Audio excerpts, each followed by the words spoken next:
Ganda ko dito, oh. Sino yun? Nasaan na yun? Bata, okay ka lang ba? Kanina ka pa kasi nakatayo dyan eh. Pwede mo ba ako tulungan? Tulungan saan? Nawawala kasi yung kwintas ko. Dito ko yun nawala. Bigay kasi yun ng nanay ko sa akin eh. O sige, tara. Saan mo ba kasi yun uling nakita? Dito lang yun banda sa puno. Kwintas?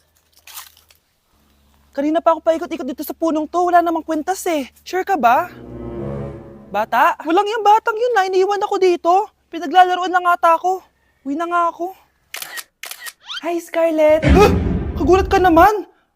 Paano ka nakapasok dito sa bahay namin? Tara, hanapin lang natin yung kwintas. Saan ka ba kasi pumunta kahapon? Bigla ka nawala eh.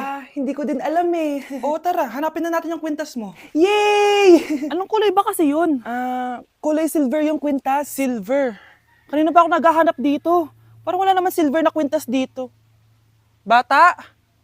Iniwan na naman ako. Andito ka lang palang bata ka? Ang ginagawa mo dyan? Nay, hinahanap ko yung kwintas ng batang kasama ko. Umuwi ka na. Magagabi na oh. Sige, Nay.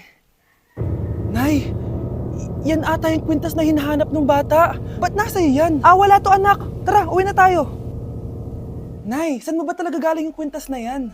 Itong kwintas na to anak, special to sa akin dahil galing to sa kapatid ko. Kaso, namatay siya nung 9 years old siya. So yung bata kanina, siya yung tita ko na namatay? Oo anak, siya lang ang may favorite sa akin. Mga magulang namin, ayaw sa akin. Kaya sobrang mahal ko yun anak. Ang lungkot naman pala, Nay. Sobrang sakit lang. Sorry. Tama na yun, Nay.